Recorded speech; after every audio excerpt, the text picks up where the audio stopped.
You know how many times I've been compared to a Nazi in my life? It was like, I have a big head and little arms. You want to do that?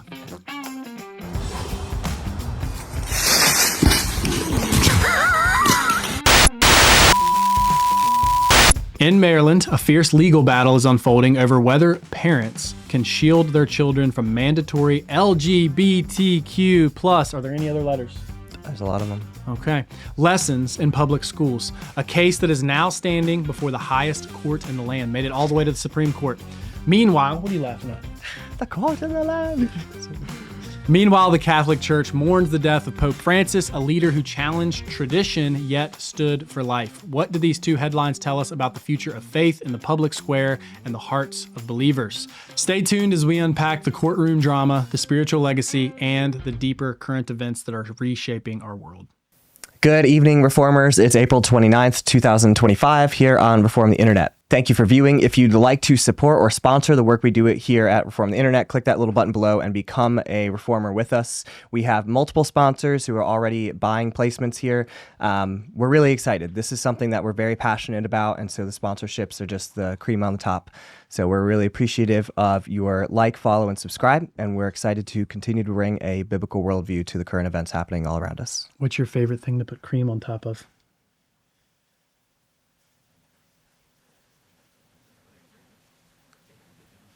I actually don't use cream on most things. Coffee is mine. I don't use cream in my coffee. Okay. I use raw milk. So if you guys do want to sponsor or you want to send us videos that you want us to react to, anything like that, send your emails over to Corey, that's Corey, at legacymedia.ai.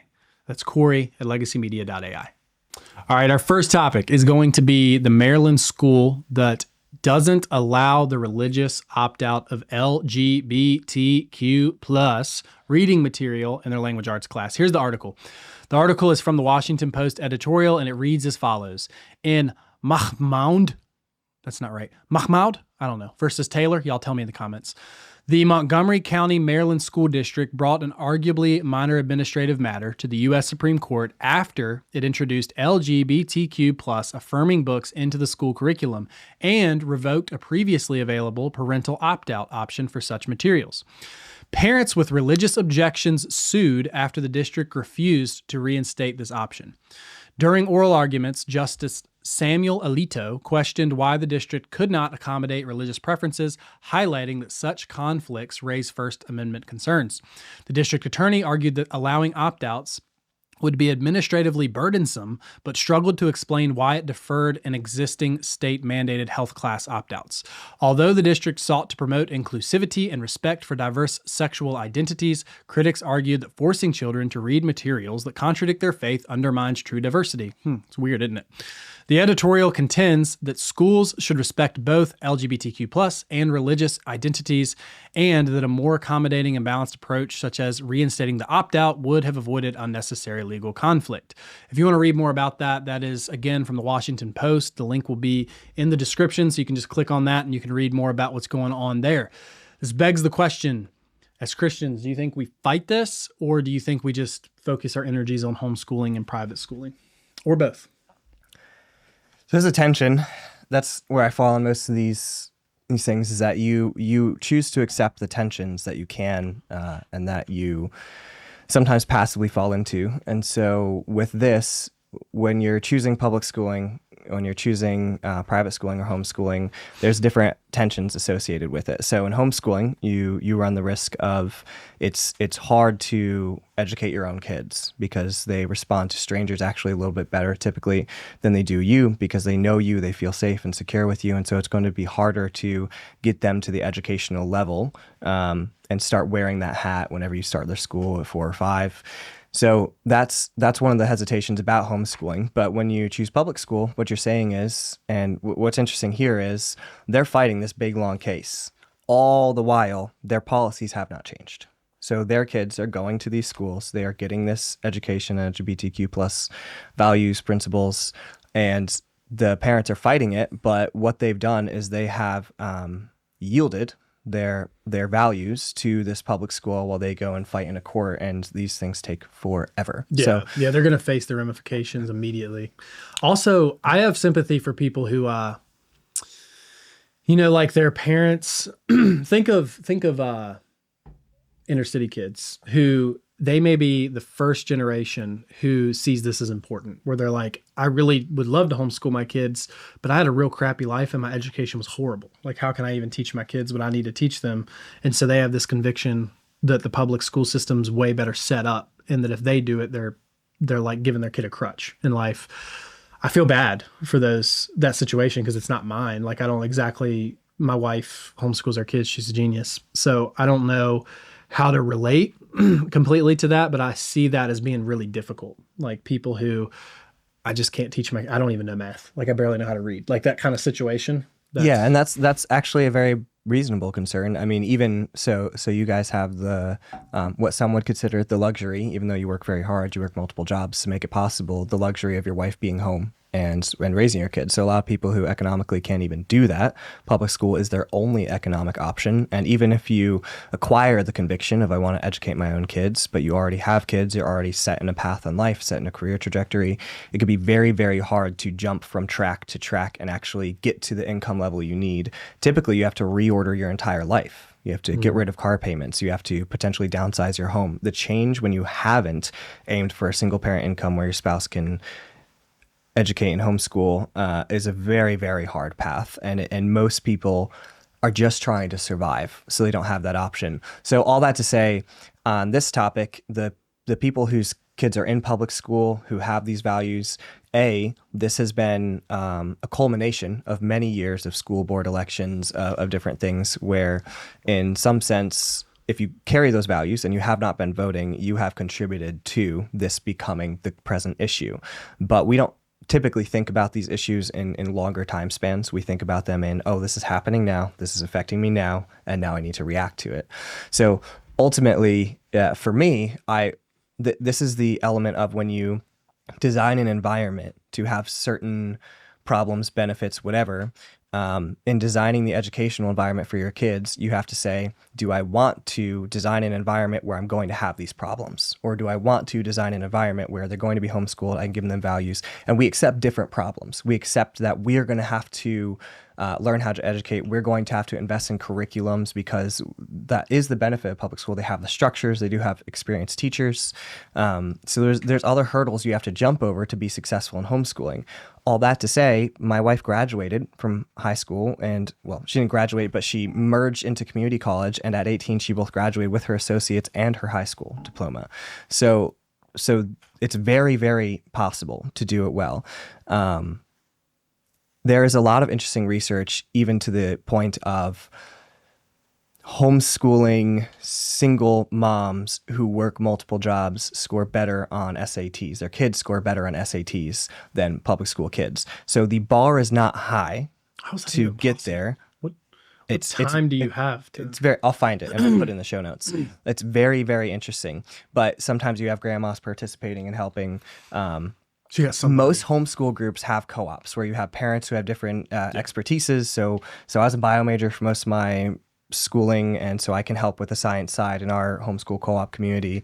I was a business major, and so there's lots of elements that I can help with there, but I wouldn't be a great teacher in terms of teach them like psychology, English, maybe some of those topics where I'm not as good at it. But we do have someone.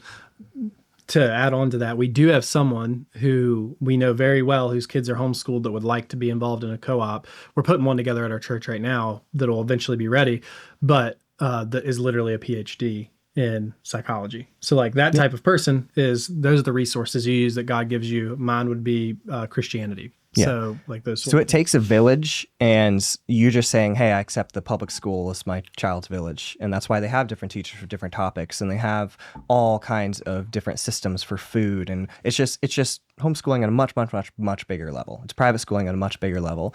And anytime you get to scale, you typically lose quality, and you also lose control of vision. And so in this case, Parents who have the conviction to homeschool their kids, wouldn't be dealing with this. Parents who have said public school is good. I don't want to abandon the public school world. These kids do need help. They need a community that is Christian inside of this place. I can also respect that point of view. But they are choosing to accept certain things for their kids that they will then have to reverse engineer, that they will then have to work with them through, have long conversations with them. And the volume is very hard to match up with when they're gone for 8 hours a day.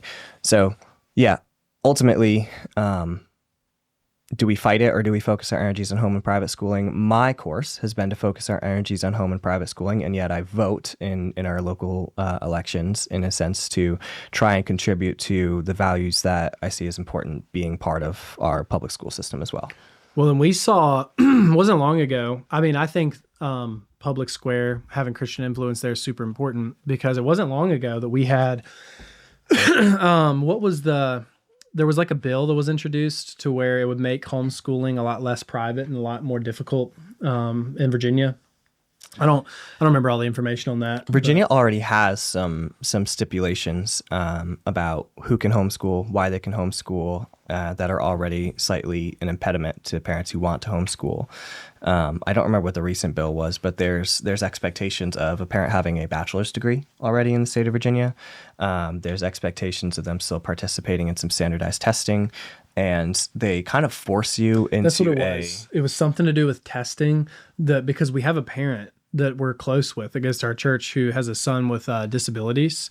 Jamie's got this, who has disabilities, and because of the testing and his disabilities, they weren't taken into account, kids with disabilities. So that kid would have then been, if this bill passed, forced to go to public school just because of his disabilities. And so you got a little bit more on it there? Yeah. So in Virginia, a recent bill, this is AI overview, so, take it with a grain of salt. SB 1031 aimed to remove the religious exemption for homeschooling, which allows parents to educate their children at home without providing evidence of curriculum or progress. This bill was met with strong opposition. While initially aimed at removing the exemption, it was later modified to focus on studying the current laws and making recommendations. So the keywords here, if you want to take this at each word's value, was educating their children at home without providing evidence of curriculum or progress. So if I wanted to be argumentative here, I could say that I personally know homeschool families that did not homeschool. They got them to sometimes a 5th grade level and they just stopped. They got them to an 8th grade level and they just stopped. And it was detrimental to them. And I know that as adults, they had to go back and get GEDs and they had to do other things. So what the state is trying to do is say, hey, there is on the statistical bell curve, there are, whether they're common or outliers, there are parents who don't actually homeschool. There are parents who don't actually put the best foot forward. There's parents who don't actually get their kids to a point where they could even decide to go to college if they wanted to. And that's a huge problem. And so they're trying to address that problem. But ultimately, that is not the common case. Most parents who choose to homeschool, in my opinion, are parents who are very engaged. It's kind of like in the rural world, in the blue collar world I grew up in. If you have a perception of college students, that perception is they're lazy, they're living on mommy and daddy's money, and they're driving their Range Rovers, and they're just kind of plunking away and delaying adulthood. When in reality, you get to college and you see students who are working longer days than the blue collar guys. They're in classes 4 hours. They're going to the library 10 hours. They're doing internships for 4 hours. Like, they're barely sleeping and they're working hard like crazy, and then they party too because they're working so hard and they want a valve release, so a pressure release. So just like you have this misperception of college students, there's also a misperception of homeschooling from the liberal side that's like, oh, you're not going to do well, you're just a bunch of idiots and you just don't want your kids to have open eyes to what's real in life. And the conservative misperception is, well, public school is going to ruin my kid and destroy them, and they're never going to have a chance of coming out okay.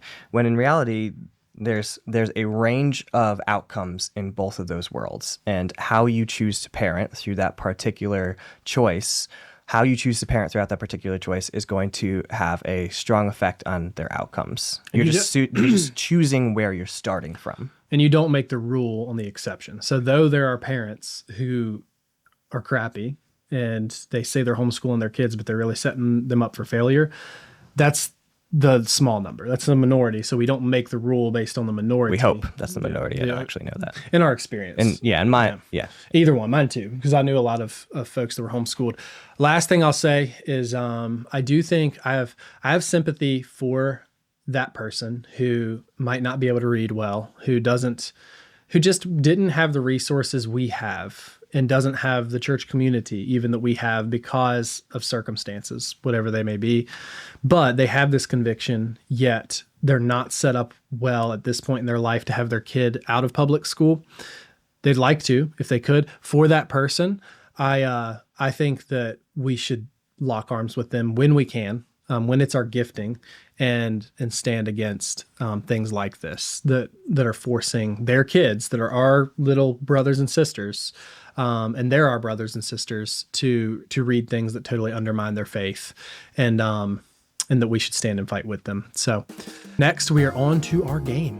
All right, so our videographer Jamie Boy has a game for us. Are you smarter than a fifth grader? I'm sure you all have heard of this. It's the Jeff Foxworthy show. I don't even know if I said his last name right, but we're gonna find out how stupid we are. How could you say his last name wrong? Foxworthy or Worthy? Worthy. I don't know which one it is. Worthy? Like Willie? Two straight words. All right, first question.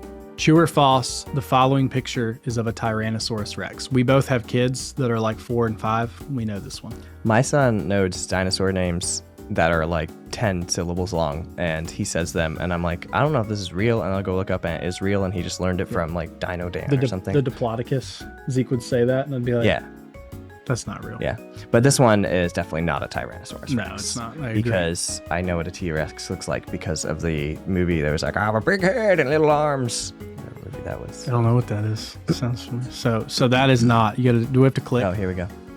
Do we click false right there? Oh, it's actually gonna grade us. So click okay. false. No. Wait. Okay. All right, we got it right. That was a Stegosaurus. All right. How many nouns are in the following? You want to read it? In the following sentence. The rabbit ran to the cafeteria and ate a big salad. What is a noun? It didn't say proper noun. So a noun is a person, place, or thing. Person, place, or thing. So we've got the rabbit is a thing. Ran is a verb. To the cafeteria is a place. And ate is a verb. Big salad would be salad is a thing. So 3. I'm gonna let you answer this one because I feel very comfortable in the fact 3. that you didn't need to break it down so much. There we go.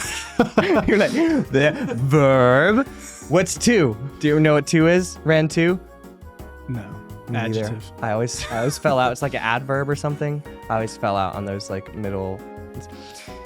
What unit of measurement is abbreviated OZ? Oh, come on. That's easy. Scroll down actually before you can. Yes, it's easy. Ounces. You had to see the answer. Ounces, pounds, liters, or oblongs. Ounces. Yeah. Do you know? Okay. You said you had to see the answer, which made me question you. All right. True or false? The human shoulder is a ball and socket joint. This. You did health. I think that's true. Yeah, it is. It's true. It is. Ball and socket gets confusing. So your hip is a ball and socket. Right here that goes into the... Yeah. I got this. I was talking about a ball and socket one time with a buddy, and he's like, that's not a ball and socket. And I was like, oh, man. They do get a little complicated once you like get into it. True. But this is second grade, so I think that we don't have to worry about it. We're somewhere between second and fifth grade. That's what the problem is. Okay. Which one of these is a manimal? I can't read. We gotta go to kindergarten and work on Corey's reading. Mammal. A manimal. Which one of these is a mammal? A seahorse, a sea lion, or a sea urchin? A seahorse is not. I would say a sea lion is. A sea urchin is not. I would agree. There we go. It scared me when you said a seahorse is. I said what continent is the least populated? Asia, Antarctica, Australia, or Europe? Antarctica. If we got that wrong. Asia. All right. Since the late 1930s, what calendar date has been designated for the inauguration of a president? What? So I was confused by this because I thought it was a certain day. And then I got confused by the swearing in and the actual inauguration date because there was 2 that were different previous year and this year. I think it's January 23rd. Does that sound right to you? This is 4th grade. So It's 15th or 20th, I think. you think so? Okay. Yeah. I'm going to let you go with your gut here. I'm going to go 20th. Let's see. Yeah. Yeah, because it was way later in the month, but I got this year confused by the swearing in and the actual I was 3 days off. inauguration, which I don't know if those are actually different, but I thought it was like the 4th last year or something. There's something early, then there's something a Is that little like later. the confirmation or something? I don't know. I don't know either. In the initials of the federal agency known as NASA, I've also made conspiracy We got to theory 5th pages grade. about NASA. What does the first A stand for? I would say, this is difficult. What's the N stand for? National? I know this one. I'll let you answer it. I I think I know what it is. I'm gonna do a finger thing in the background so that I can't fake this. Okay. I don't know how you're symbolizing Left this. to right, left to right. That probably didn't make any sense. I'm gonna say American because I know NASA is American, and that's my guess. I'm second guessing. No. Oh, I was wrong too. I thought it was the National Association of Space Aeronautics. Well, So no, what it is said that. So aeronautics is the right answer. A stand for in The first A. So it's the National Aeronautics in Space. Is that what it is? Association? What does NASA stand? Okay, now we need to know. NASA. You're not doing My a good job engineering making friend. sure we know what you stand for. National Aeronautics and Space Administration. I knew that the last A. Well, I was pretty sure the last A was administration, so I didn't want it to be. I wasn't going to do that one. All I know is there's a lot of people who think we didn't go to the moon and NASA is a big front and their budget is too big. And why did they lose the technology to go to the moon? Ooh, who wrote Common Sense? What go revolutionary deep leader? here. Do you know who this is? I'm pretty sure I do. What revolutionary leader? Looter? What revolutionary leader wrote the influential quote unquote Common Sense in quote unquote 1776? Looters are them Democrats. Common Sense, 1776. I think it's him. Thomas Paine? I have no idea. I'm going to go. I actually thought it was Benjamin Franklin. He's not even an I was option. not good in history, so. He's not even an option up there. We'll I think go with Thomas your Paine vote. wrote Common I have no Sense. idea. Yeah. There you go. Yeah. What was the name of the first satellite pulled into orbit by the United States? Apollo, right? Apollo. I mean the popular one. Satellite. That's a ship, right? Apollo. Apollo 13's a ship, a spaceship. Well, it's the 13th Apollo, so there's a lot of them. There's I don't Apollo actually 8. know. But there's like a Was big, there 13 Apollos? There's a big There's mission. so many things I think that I Apollo don't know 8 in life. was a big mission. Scroll down a little bit. What are the other two? Mercury, Titan, Explorer. Either Explorer or Apollo. I would say Apollo. I think Explorer. I'll Okay. go Explorer. There we go. There you go. Good For guess. some reason, Explorer stuck out in my mind as the first something. Bonus question number 1. What ancient civilization built the Machu Picchu complex in Peru? Ooh, Aztecs, Peru. I always think I'm going to know the answer to this kind of thing, and then I read all the options. And then you're like, Mayas, these all Incas, sound Aztecs, right. Zappos, they all sound like the same people to me. Zappos doesn't. These which three, is it could be the historically- Mayas, Incas, or Aztecs. Mayas, Incas, All right, Aztecs. what ancient civilization built the Machu Picchu complex in Peru? Mayas, Incas, Aztecs, or Zappos? Aztecs sounds right to me, but then Mayas does too, and then Inca. I don't. Aztecs is my vote. Wow. Zappos does not. That's made up. I don't know what the Zappos are. It's like a laser gun. Probably think Koreans and Filipinos look the same too, don't you? I don't know. That's weird. That would come to your mind though. I was just trying to make you sound racist. It made you sound racist. You have blonde hair, blue eyes, and you just said that. What does blonde hair and blue eyes have to Aryan. do with? You know how many times I've been compared to a Nazi in my life? If I wanted to claim some emotional damages somehow, I probably could. There should be a protected class for Aryan. Do the video emotional damage. I'm saying Aztecs. All right, I'll go Mayas. Incas, You're both wrong. Okay, at least it wasn't Zappos. That would have been bad. These are bonus questions. These are 6th grade. What species can live on both water and land? Arthropods, birds, amphibians, and fish. Did it say live on? Because birds can float On both water and land. Yeah. Amphibians? No, I don't know. It's either amphibians or arthropods, but I don't know the difference between those two. Do you? I thought it was amphibians. Amphibians. There we I go. don't know what It was the an first one I arthropod is. said. So. This is the problem with science majors. All right, that's the end of the game. What did we get? We got 1 correct. We got that one wrong. How many total questions were there? All right, let's count. We You missed count two. questions. I'll count how many we got right. Go. 1, 2, 3, 5, 6. We are counting the... Dude, you just messed me up. There's... Scroll to the bottom. We got... It doesn't have a end. I bet you it does. If you scroll all the way to the bottom, this is, what do you think? Share this quiz. Scroll down a little more, maybe. No, it doesn't have a...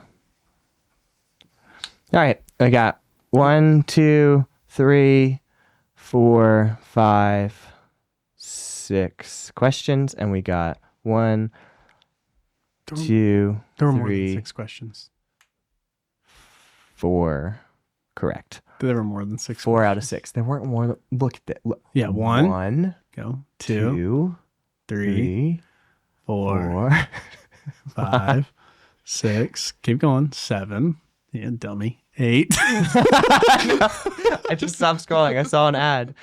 9, I think we only missed 10, 11, 12. I think we missed 2, right? Out of 12. 2 out of 12. 2 out of 12. That's not bad. We got 10 out of 12 correct. So, yeah. We would have gotten a B. Yeah. 10 We're out not of smart. 12. I think we would have gotten an A. Are we? We would. We would. 2 were bonus would we- questions. We got all the What is- bonus what is questions. How much is 10? that worth? Can I move this box? All right. We're going to end the screen recording here. But do you remember how extra credit works? What's our score? The bonuses were extra credit. So, No, we're not using that crap. yeah, we are. There's no extra credit That's in real what life. saw me through school. 83. That's Oh, it's a B, low B. about average for me in Okay. school. Yeah. People, People who, B student. people who got A's. That we were was like, both of us, though. We both just took a test together. combined. All right. Next topic. We are getting into the death of Pope Francis.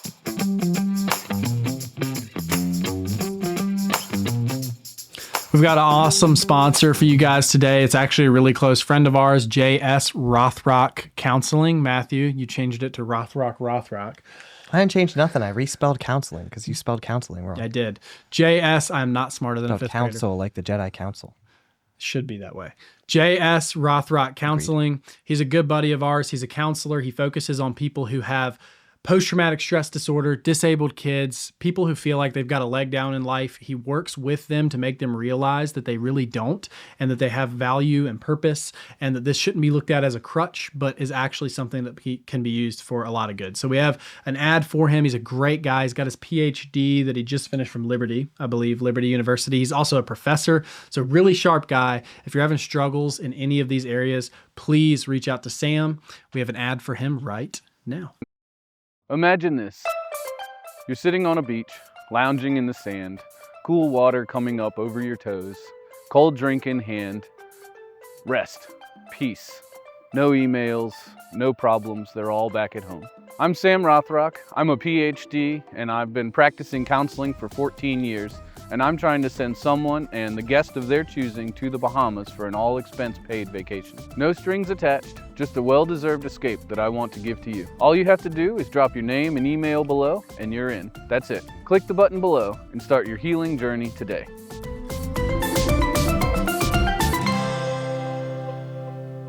Pope Francis died on April 21st, and they recently had his funeral. I think it was just a few days ago. After 2 conservative popes, Pope Francis was considered a more liberal pope because he approved of things like the blessing of same-sex marriage. There was some other reasons, border policies and different things like that he fought. He was considered a more liberal pope. He did stand firmly when it comes to abortion, so we have to give him credit where credit is due. But the election of the next pope is going to be telling of the future of Rome. Liberal critics say that Francis didn't do enough because he didn't actually change any doctrinal stances, which would be speaking from ex cathedra, which would be holding a council in which things are considered infallible and actual church doctrine changes. But that could change with future popes. So, Matt, would you rather see a more liberal pope that makes it clear that the Catholic Church is not infallible, or would you rather see a more conservative pope that holds the biblical line?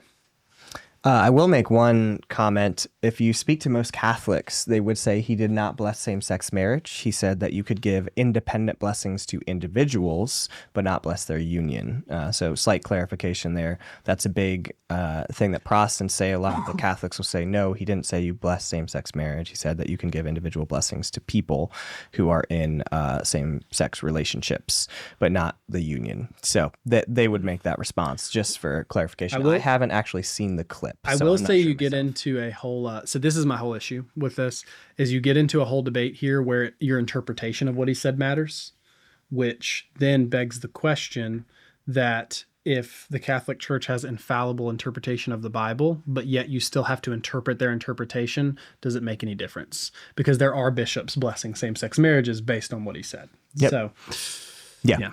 Fair criticism. So would I rather see a liberal pope or a conservative pope who will hold a biblical line? I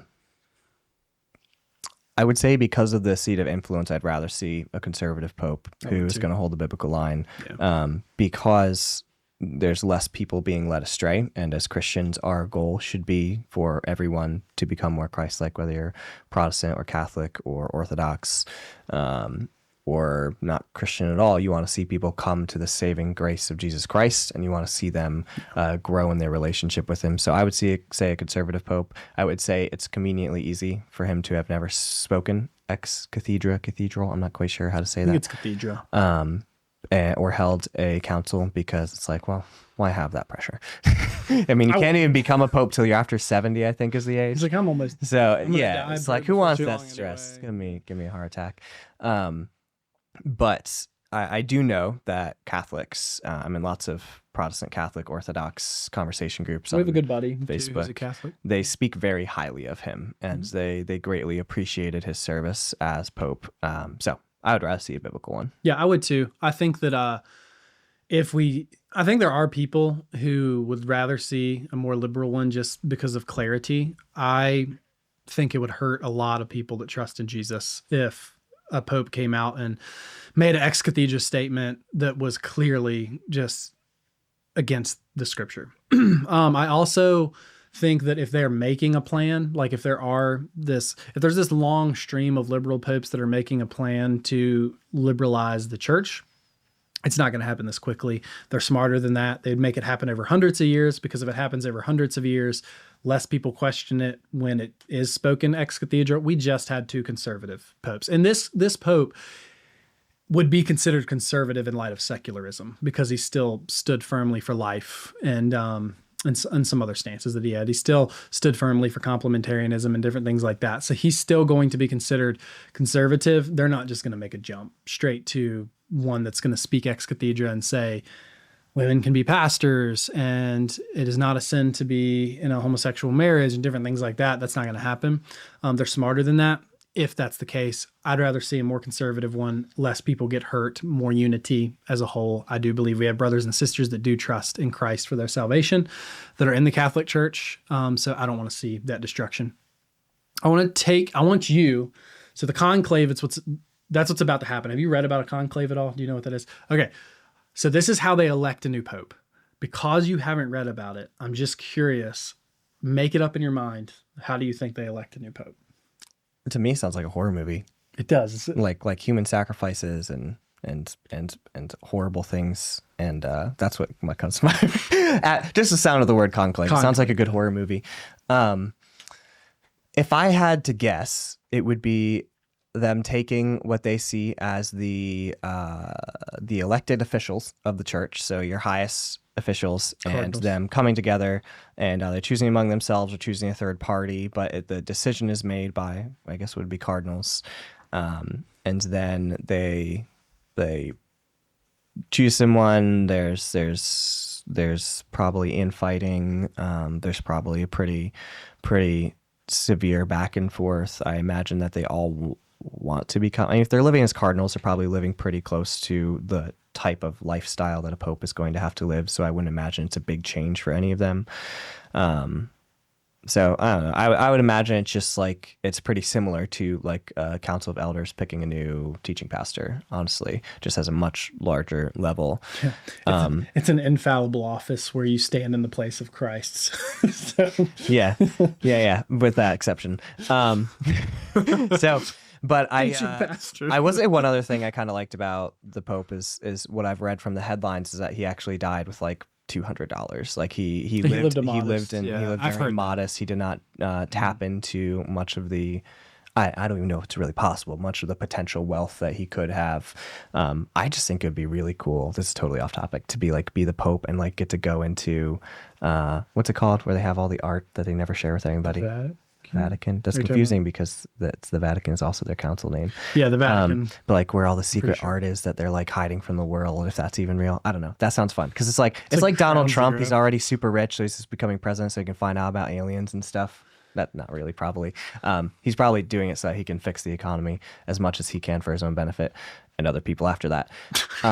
You keep on qualifying by saying as you say it. But I think that would be the fun part of being Pope. Like, what secrets do they know about the history of the world because they have such large archives? That would be the fun part. I saw a meme where no, it wasn't a meme. Someone shot back at that where they said he lived a modest life, and they were like, they basically were like, yeah, he had like not much money when he died, but this is all the stuff he had access to. It was like basically, and they were talking about all the money that was in the Catholic Church. It's like Trump not taking a pay. It's like, yeah, but he's setting up. If you want to take a very counter view to Trump, you'd say he's getting his hands on the economy that regulates all of his businesses.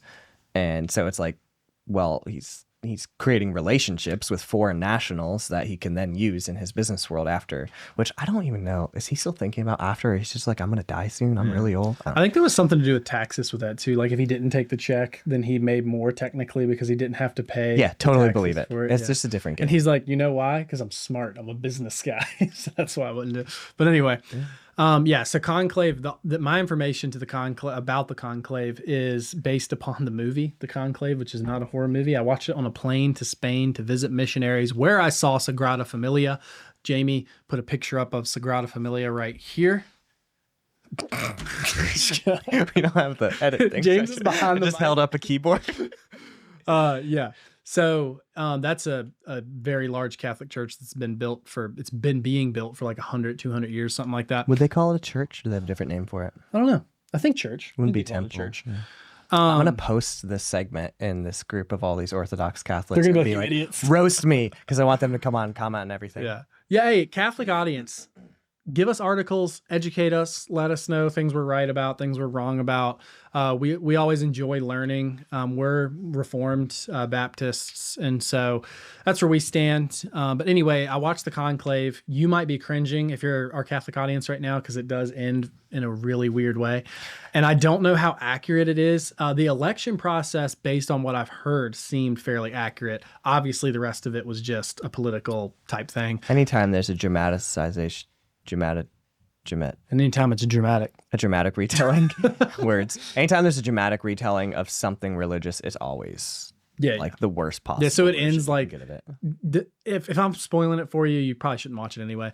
It ends with the Pope secretly being a transvestite, not a transsexual transvestite. Who wrote this movie? They're like, let's make the whole movie and then make him have sex organs and Yeah, because the Pope can't be a girl, so it provides. What do we do? It provides like a storyline. But the voting's supposed to be infallible, and so yeah. Anyhow, in the Conclave, gotcha. Yeah, it's like. So in the Conclave, they're voting, and the way they do it is all the cardinals come in this one room together. They write the name of who they're voting for. There needs to be some majority. I don't know exactly what it is. I think it's maybe 90% or something like that. And then they put their vote up front for it to be counted. It's counted. And then they burn the votes in different furnaces that bring out like a different color smoke from the chimney. And if it's a certain color smoke, they know it wasn't a majority or whatever they needed it to be. And so everyone outside knows there's no new pope yet. And then they do it every day. They like re-meet every day. It might be, I think they re-meet the next day and do it. And then they wait like a few days for all the cardinals to talk, to have food together. And then they vote again, they vote again, they vote again until the correct color smoke comes out of the top. And then there's a new pope. And all the cardinals choose. Any and it is a part cardinal that's chosen. in the voting history where like they all voted for themselves for like a year straight. And it was just like, me, me, me. We are doing a giveaway at Reform the Internet. You have to like, comment, and subscribe. The reason for that is we are just starting this. And so if you like and comment and subscribe, you have like a 1 in 10 chance, because there's very few people who know that we're doing the giveaway. So getting in and like, comment, subscribe. Every single week, we're going to be giving away something of approximately $100 value or the cash value of $100. So you have a chance to just say, hey, I want the money, and we'll Venmo you $100. And guess the point of that is we're building an engagement audience for the show. I'm going to like every video. So you're competing against me. You're going to comment? Yeah, Are you subscribed? I am. I don't know if I'm subscribed. That's not good. You get Anyway, a dot for that. like It's a dot on your face. into my face. I have a face routine, and you just messed it up. Like, comment, and subscribe if you want to see more dots, and listen to Reform the Internet every week. So Zach Galifianakis is one of my favorite actors. He did Between Two Ferns, and he has this really funny clip that I thought you would find enjoyable. Check this out. So it says, when I need to discipline my toddler, but they've done something hilarious. Valerie and I do this all the time. Where we look at each other and we go, Yeah, it's really, Like, really hard to I have to contain. look mad right now.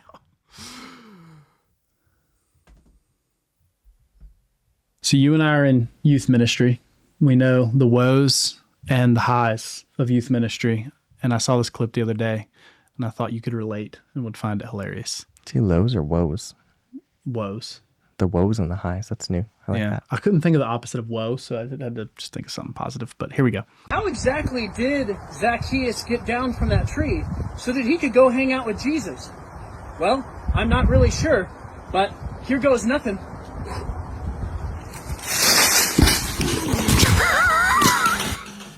What was his point? He said to Zacchaeus. They say Zacchaeus was up in the tree.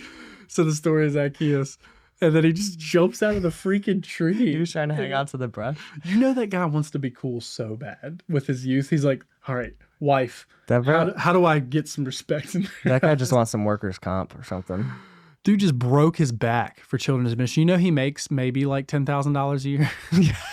And he does not have insurance. The youth group has the highest liability and like the most stress, and they make the least money. Have you seen the show Parks and Rec? Love that show. I've watched it like 5 times. Okay, Ron Swanson is my spirit animal. We both have kids, so we know how this goes. I thought this was hilarious and wanted to pull up this clip. I doubt you've seen it yet because I did not send this one to you. It says, checking on my kids after I sent them to clean their room. Oh, what happened?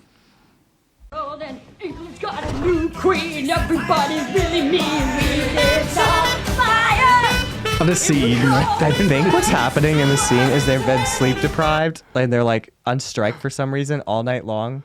And because Ron Swanson is in yellow. And so when he's in red, it means that he had fornication. But when he's in yellow, usually it means he's sleep deprived in the show. Yep. I didn't know that.